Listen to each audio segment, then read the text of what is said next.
Assalamualaikum warahmatullahi wabarakatuh. Saya Muhammad Wendernaldi, unit 3, kelompok 8. Kali ini saya akan memaparkan materi tentang analisis risiko. Seperti yang kita ketahui, risiko dalam kehidupan ini tidak dapat dihindari sepenuhnya.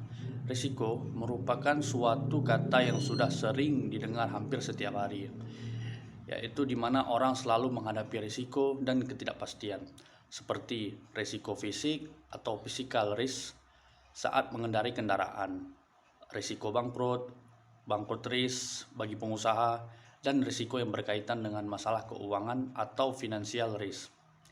Dalam kegiatan investasi, jika seseorang mempunyai investasi saham pada suatu perusahaan tertentu, ada risiko harga saham yang dipegang turun naiknya nilai, sehingga tidak memperoleh keuntungan atau kejadian yang tidak diharapkan. Namun, secara alami, makhluk hidup akan mengantisipasi dan mengelola risiko seminimal mungkin.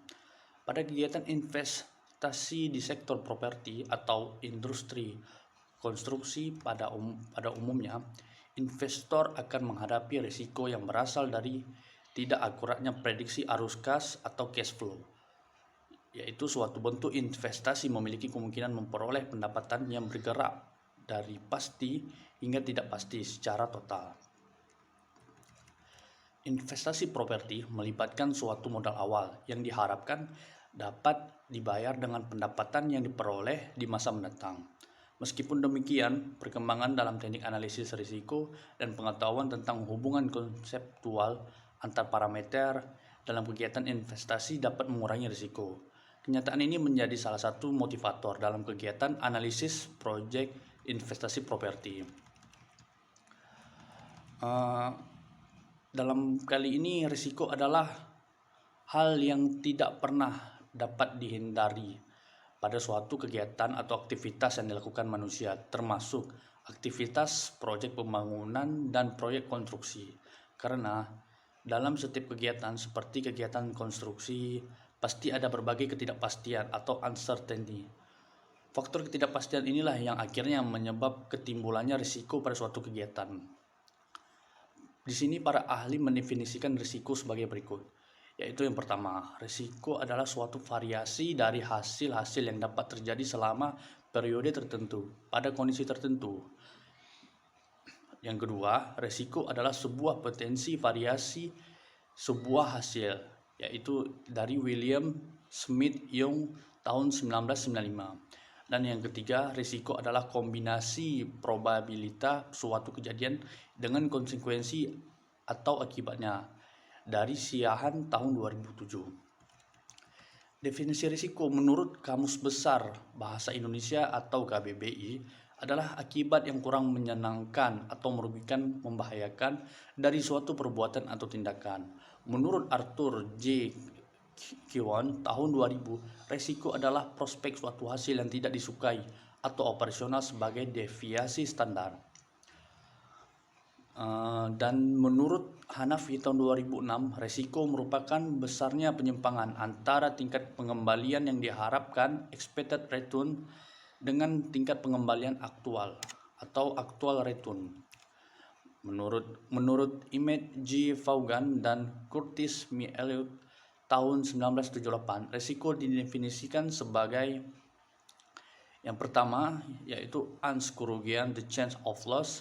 Yang kedua, kemungkinan kerugian, the possibility of loss. Yang ketiga, ketidakpastian atau uncertainty. Dan yang keempat, penyimpangan kenyataan dari hasil yang diharapkan, the dispersion of actual from expected result. Dan yang terakhir adalah probabilitas bahwa suatu hasil berbeda dari yang diharapkan, atau the probability of any outcome different from the one expected. Atau dapat diambil kesimpulan bahwa dari definisi risiko adalah suatu kondisi yang timbul karena ketidakpastian dengan seluruh konsekuensi yang tidak menguntungkan yang mungkin terjadi. Jadi, analisis risiko adalah proses pengembangan pemahaman terhadap suatu risiko. Analisis risiko memberikan masukan untuk proses evaluasi risiko dan dalam mengambil keputusan apakah suatu risiko perlu dikendalikan dan memilih strategi dan metode pengendalian yang tepat. Analisis risiko merupakan bagian dari tahap asesmen risiko dalam proses manajemen risiko dan dilakukan terhadap risiko-risiko yang telah diidentifikasi dalam proses identifikasi risiko. Ya, seperti di sini penilaian risiko atau risk assessment adalah penilaian suatu risiko dengan cara membandingkannya terhadap tingkat atau kriteria risiko yang telah ditetapkan. Risk assessment atau dapat diartikan ke dalam bahasa Indonesia sebagai penilaian risiko merupakan suatu aktivitas yang dilaksanakan untuk memperkirakan suatu risiko dari situasi yang bisa didefinisikan dengan jelas ataupun potensi dari suatu ancaman atau bahaya baik secara kuantitatif atau kualitatif.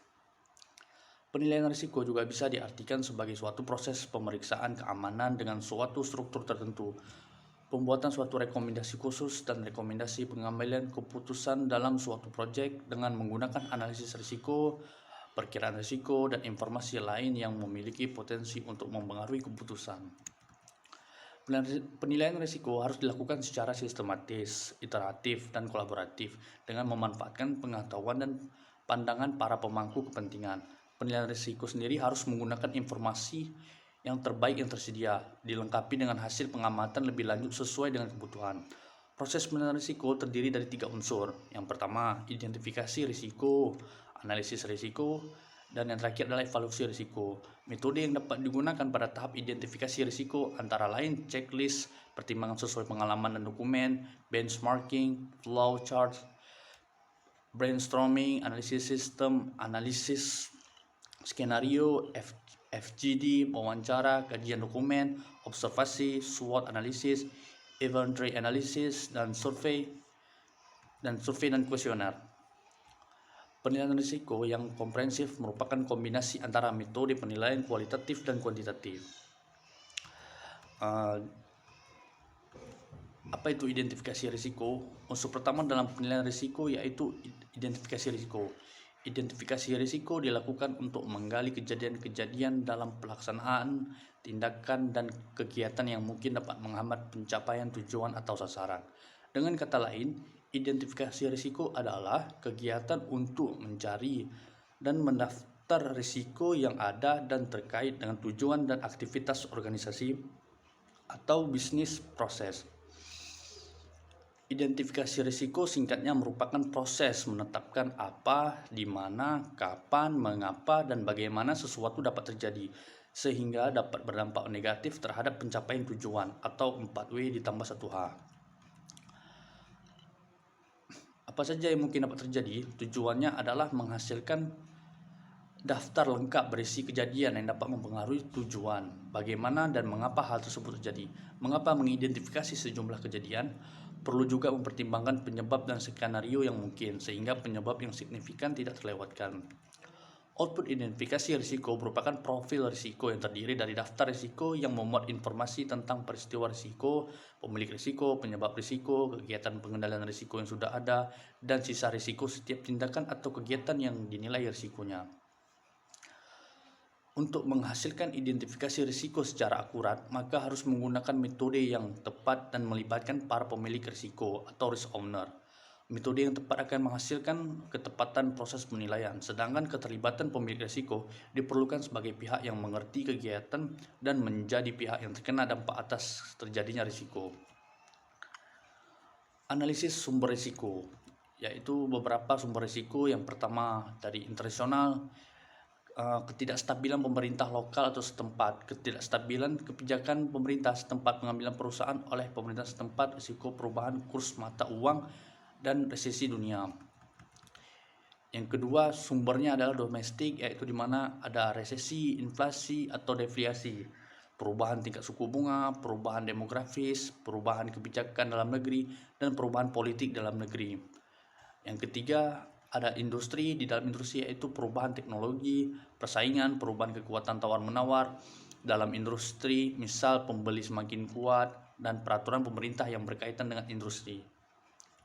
Yang keempat, perusahaan, yaitu di mana adanya perubahan manajemen, perubahan strategi, risiko terkena bencana seperti kebakaran, dan risiko terkena tuntutan hukum.